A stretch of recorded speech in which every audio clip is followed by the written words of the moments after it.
इसलिए पुण्यात्माओं, ज्ञान चर्चा हो या चाहे साध संगति हो, उसका मुख्य आधार केवल शास्त्र हो, शास्त्र नहीं होगा, सत्संग, सतगुरु का वचन। क्योंकि शास्त्रों से सतगुरु पहचान में आ गया और फिर यह पहचान में आ गया कि सतगुरु की भूमिका फिर कौन करता है? खुद वो कबीर परमेश्वर ही तत्वदर्शी संत की भूमिका करता है, खुद वो परमात्मा ही सतगुरु की भूमिका करता है, और अपने द्वारा रची गई सृष्टि की सही सही जानकारी खुद वो कबीर परमात्मा ही।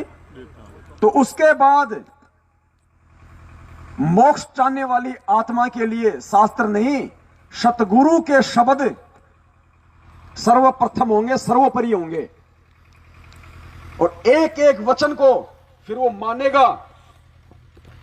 अब सुनो परमपिता परमेश्वर का ये सत्संग।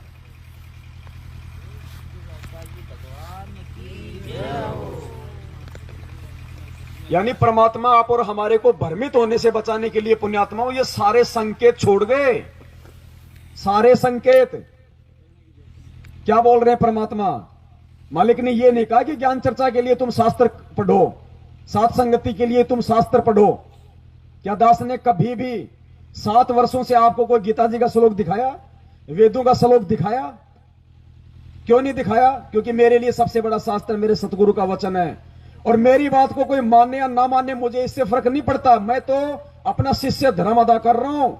कल को मेरा गुरु आके ये ना कह दे कि गधे, जब तुझे सच्चाई का पता था तूने अपने भ्रमित भगत भाई बहनों को भटकने क्यों दिया। कल को मैं ये ओढ़मा नहीं लेना चाहता। जब गुरुदेव आए तो मैं शर्म के मारे गर्दन नीची करके खड़ा नहीं होना चाहता। जो आज सारी सच्चाई से परिचित होने के बाद भी चुपचाप बैठे हैं, कबूतर की तरह बिल्ली के डर से आंखें बंद करके बैठे हैं। कबूतर भोला पक्षी होता है, जब बिल्ली आती है तो क्या करता है? आंख बंद कर लेता है, सोचता है बस मैं दिखाई नहीं दे रहा किसी को, और वो गर्दन पकड़ के ले जाती है। तो जो आज सच्चाई से परिचित होने के बाद में 2 नाव की सवारी कर रहे हैं ना, 50-50, 50% मैनेजमेंट, 50% सत्सेवक है। परमात्मा कहते हैं 2 नाव की सवारी जो करेगा, नाव जब अलग अलग दिशा में जाएंगी, बीच में से टांग फटेगी, दर्द होगा फिर। तो क्या कह रहे हैं परमात्मा? हमारा आधार क्या है? अब आप बताओ, अब हम किससे ज्ञान चर्चा करें? पवन ज्ञान चर्चा क्यों नहीं करता? पवन ज्ञान चर्चा क्यों नहीं करता? अरे भैया, पवन किस मूर्ख से ज्ञान चर्चा करे? जब ज्ञान चर्चा का आधार मेरे लिए सतगुरु के सत्संग है, और उन सत्संगों को तुम अपनी काल प्रेरित सोच से छोटा साबित कर चुके हो, तो फिर ज्ञान चर्चा होगी किस बात की? क्योंकि शास्त्रों के आधार से मैं नहीं कर सकता। मेरे गुरुदेव के सत्संगों को तुम नहीं मानते, तो क्या खा ज्ञान चर्चा होगी? वो तो वाद विवाद होगा। तो हमने मोक्ष प्राप्त करना है, हमने वाद विवाद में नहीं पड़ना, और ज्ञान चर्चा करनी है। तो दास ने जितनी बार भी जिस भी भगत भाई बहन के अहंकार को तोड़ने का प्रयास किया है, दास ने 2 कंडीशन रखी है। और आज भी दास हमेशा कहता आया है, आज भी कह रहा हूं और आगे भी कहूंगा, अहंकार और पब्लिसिटी के लिए नहीं, अपने गुरु पे विश्वास करके। जिसको ज्ञान चर्चा करनी हो तो 4 भक्तों के बीच में बैठ के क्या ज्ञान चर्चा करोगे? अरे टीवी चैनल बुक करो, तेरी पूरी दुनिया में वाह वाही हो जब तू जीते। टीवी चैनल बुक कर, दास आएगा, और उसके बाद में ज्ञान चर्चा भी होगी और विश्वास की परीक्षा भी होगी। ज्ञान की भी परीक्षा होगी और विश्वास की भी परीक्षा होगी। भाई, जिसका ज्ञान सच्चा होगा तो फिर उसका भगवान भी सच्चा होगा, और जिसका ज्ञान कच्चा होगा तो उसका भगवान भी कच्चा होगा। तो भैया फिर विश्वास की भी परीक्षा होगी। और दास हर बार कहता है भैया, बीच में फिर जहर की बोतल रखी जाएगी। और जो ये कहता है कि संत रामपाल जी को ऊपर का ज्ञान नहीं है, मैं कहता हूं वो खाली एक ढक्कन पिए, दास पूरी 1 लीटर पिएगा, और जिसका भगवान पूरा होगा वो उसको बचाएगा। अगर ये दोनों परीक्षा देने के लिए वो तैयार है, तो मैं ज्ञान चर्चा के लिए आधी रात को तैयार हूं। और ना, मैं हमेशा कहता हूं मैं कुत्ते का मुंह, ये मेरे शब्द हैं, ध्यान रख लेना, फिरूंगा नहीं। मैं कुत्ते का मुंह साबित हो जाऊंगा फिर जिस दिन, अगर ये 2 कंडीशन अगर आप स्वीकार करते हो, और यदि ये पवनदास पीछे हटता है क्योंकि मुझे पता है कि ज्ञान से तो तुम नहीं मानोगे, तुम हार के भी हार स्वीकार नहीं करोगे। क्यों? क्योंकि तुम सर्वानंद के भी बाप हो, हमें पता है। तुम हार स्वीकार नहीं करोगे, हमें पता है। अरे जब तुमने भगवान को अपनी छोटी सोच से छोटा साबित कर दिया, उसके भगत से, अब मुझे कोई गुरुजी से ऊपर का ज्ञान तो नहीं हो सकता ना। और गुरुजी के ज्ञान को जिसने छोटा साबित कर दिया, अब वो मुझसे क्या ज्ञान चर्चा करेगा? तो ज्ञान से तो वो नहीं मानने वाला, सच बताएंगे तो भी, लेकिन विश्वास में वो मार खाएगा। फिर उसकी हिम्मत नहीं पड़ेगी, क्योंकि उसके अंदर विश्वास है ही नहीं, क्योंकि उसके ऊपर सतगुरु का पंजा है ही नहीं। वो वहां मर जाएगा। वो ढक्कन तो क्या, वो एक टपका मुझे जीप पे लेके दिखा दे कोई भी, हम पिएंगे भाई पूरी बोतल, क्योंकि हम सतगुरु के भगत हैं। और परमात्मा ने जब, कौन सा सेठ था भाई वो काशी में जिसकी नाव डूब गई, दामोदर। तो जब जहाज डूबने लगा, सब दामोदर के पास गए। तो दामोदर ने कहा कि भाई मैं क्या करूं, देख तेरे भगवान इतने बड़े बड़े, किसी ने गदा ले रखी, किसी ने तीर ले रखी, मेरा तो एक झुलाया बेचारा छोटा सा। जब तेरे वालों से कुछ नहीं हो रहा तो मेरा वाला क्या कर लेगा? तो एक वो पुराना सा था बढ़िया, अरे भाई हमने सुना सतगुरु का भगत बगरा तगड़ा होता है, तू भी एक बार अपने भगवान से प्रार्थना कर ले भाई दामोदर, सतगुरु का भगत बड़ा, अगर कोई भगत हो तो वहां पे वो लोग उस कंडीशन को, वो आएंगे नहीं। जब ये कंडीशन सामने रख दी जाएगी, वो आएंगे नहीं फिर वो। तो पुण्यात्माओं, समय आने पे देखना वो भी होगा। ये जो कोरोना का जो दास ने वीडियो बनाया था, उसका मुख्य प्रयोजन कुछ ऐसा ही था। वो भेद या तो सतगुरुदेव जी को पता है या दास को पता है, और समय आया तो वो होगा।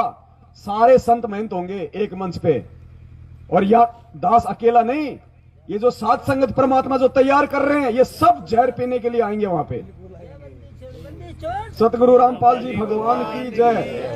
तब देखेगी दुनिया यार ये कौन से घरे के प्राणी हैं, किसको पिलाएगा? ये विश्वास परमात्मा इसलिए पैदा कर रहा है सात संगतियों के माध्यम से, पांचों यज्ञ की खीर खिला खिला के।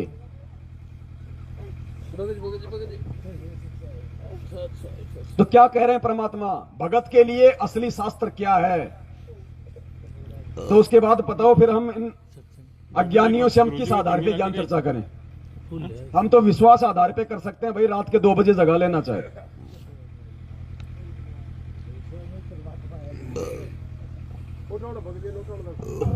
जिसमें पूरा विश्व इस बात से परिचित हो जाएगा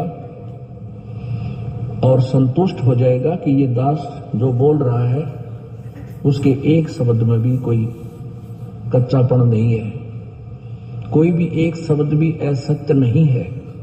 एक दिन ऐसी स्थिति आएगी, फिर इस अपने को इन सदग्रंथों की बजाय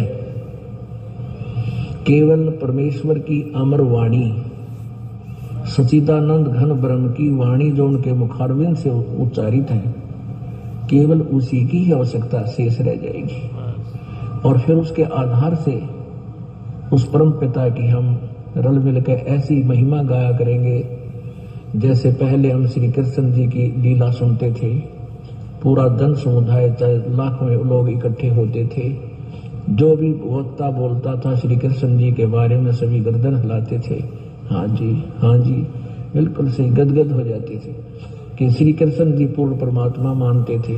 उनको ही हम सब लीलाएं उनकी की भी मानते थे, सर्वेश्वर मानते थे, क्योंकि किसी को भी नो ऑब्जेक्शन था, किसी को ऑब्जेक्शन नहीं था, सबको नो ऑब्जेक्शन था कि जो बताई जा रही है ये दंत कथा, ये लोक कथा जो सारी शास्त्र के विरुद्ध थी, वो हमने सत्य मान रखी थी। क्योंकि हम हजारों वर्षों से, लाखों वर्षों से यही दंत कथा सुनते आ रहे हैं, इसलिए प्रत्येक को गुंजाइश नहीं रही ऑब्जेक्शन करने की। अब इसी तरह ये दास चाहता है कि आपको इतना फीड कर दूं ये अध्यात्म ज्ञान सदग्रंथ को दिखा दिखा के, एक दिन आपके हृदय में ये समा जावे कि कबीर इज गॉड और सत्य है। इस सत्य को आप स्वीकार जब कर लोगे, फिर हमें सदग्रंथों की नहीं, परमात्मा की केवल एक अमर वाणी की आवश्यकता पड़ेगी, और फिर अपने दिन रात भजन किया करेंगे। ये है असली सार अब बताओ किससे ज्ञान चर्चा करें और किस आधार से करें? क्यों अपना समय और माथा बर्बाद करें? है कोई सार निकलता है? इसलिए दास ने जिससे भी ये प्रार्थना की है, जिसको ज्ञान चर्चा का भूत सवार होता है, दास उसे दो बातें बोलता है सदा, भैया दूसरा मेरा है खंबा, भर के बोतल ले आना, सबसे जहरीला जहर ले आना तेरी दुनिया का, और तेरे को ढक्कन ही दूंगा, ज्यादा नहीं दूंगा, चिंता मत कर, बाकी बोतल मैं पीऊंगा।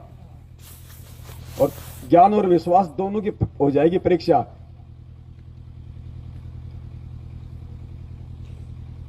तो पुण्यात्माओं, ये है वो भक्ति जहां भगत, जब अब इसमें क्या बोल रहे परमात्मा, जब पूरा विश्व इस दास से परिचित हो जाएगा। अभी तो हम ही परिचित नहीं हो रहे, अभी तो हम ही कभी इधर भग रहे हैं, गुरुजी आएंगे कि नहीं आएंगे जेल से। अरे यार वो कह रहा मेरे पास सार शब्द है। ये छोटी छोटी कॉमन सेंस की बातें हैं जो सौपन में भी नहीं सोचनी चाहिए, उन बातों को लेके हम इस पंथ को छोड़ के जा रहे हैं। हम तो नरक के गामी है, सार नाम के नहीं। ऐसे सार नाम मिलता है क्या? सार नाम के लिए तो भगवान अब इन आत्माओं को तैयार कर रहा है। अब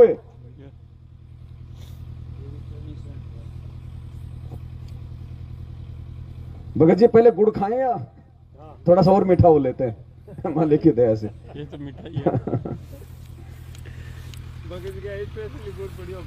कोई नहीं, वो भगत जी रामदेव जी का तो रहने देना, वो तो सो गए।